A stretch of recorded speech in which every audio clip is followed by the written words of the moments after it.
Capítulo 38. Fez também o altar do holocausto de madeira de acácia, de 5 côvados era o seu comprimento, e de 5 côvados a sua largura, era quadrado, e de 3 côvados a sua altura.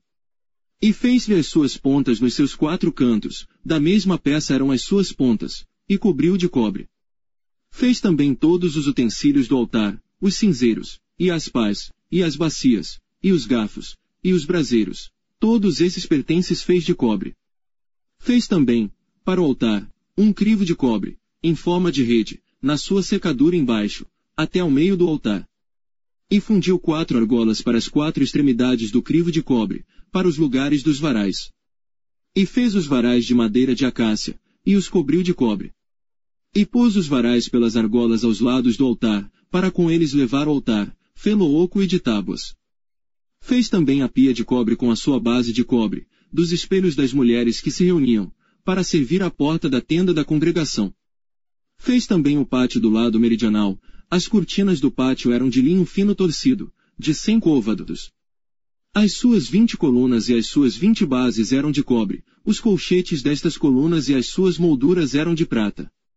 E do lado norte cortinas de 100 côvados, as suas 20 colunas e as suas 20 bases eram de cobre, os colchetes das colunas e as suas molduras eram de prata. E do lado do ocidente cortinas de 50 côvados, as suas colunas 10, e as suas bases 10, os colchetes das colunas e as suas molduras eram de prata. E do lado leste, ao oriente, cortinas de 50 côvados. As cortinas de um lado da porta eram de 15 côvados, as suas colunas 3 e as suas bases 3. E do outro lado da porta do pátio, de ambos os lados, eram cortinas de 15 côvados, as suas colunas 3 e as suas bases 3. Todas as cortinas do pátio ao redor eram de linho fino torcido. E as bases das colunas eram de cobre, os colchetes das colunas e as suas molduras eram de prata, e o revestimento dos seus capitéis era de prata, e todas as colunas do pátio eram cingidas de prata. E a cobertura da porta do pátio era de obra de bordador, de azul, e de púrpura, e de carmesim, e de linho fino torcido, e o comprimento era de 20 côvados, e a altura, na largura, de 5 côvados, conforme as cortinas do pátio. E as suas 4 colunas e as suas 4 bases eram de cobre, os seus colchetes de prata, e o revestimento dos seus capitéis, e as suas molduras, também de prata. E todas as estacas do tabernáculo e do pátio ao redor eram de cobre. Esta é a enumeração das coisas usadas no tabernáculo do testemunho, que por ordem de Moisés foram contadas para o ministério dos levitas, por intermédio de Itamar, filho de Araão, o sacerdote. Fez, pois, Bezalel, o filho de Uri, filho de Hur, da tribo de Judá, tudo quanto o Senhor tinha ordenado a Moisés. E com ele Eliabe, filho de Aizamaque, da tribo de Dan, um mestre de obra, engenhoso artífice, e bordador em azul, e em púrpura e em carmesim e em linho fino.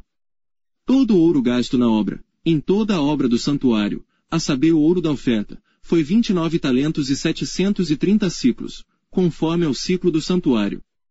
E a prata dos arrolados da congregação foi 100 talentos e 1.775 ciclos, conforme o ciclo do santuário.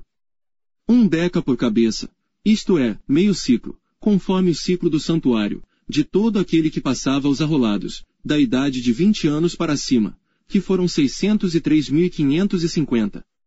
E houve 100 talentos de prata para fundir as bases do santuário e as bases do véu, para as 100 bases 100 talentos, 1 talento para cada base. E dos 1.775 ciclos fez os colchetes das colunas, e cobriu os seus capitéis, e os cingiu de molduras. E o cobre da oferta foi 70 talentos e 2.400 ciclos. E dele fez as bases da porta da tenda da congregação e o altar de cobre, e o crivo de cobre e todos os utensílios do altar.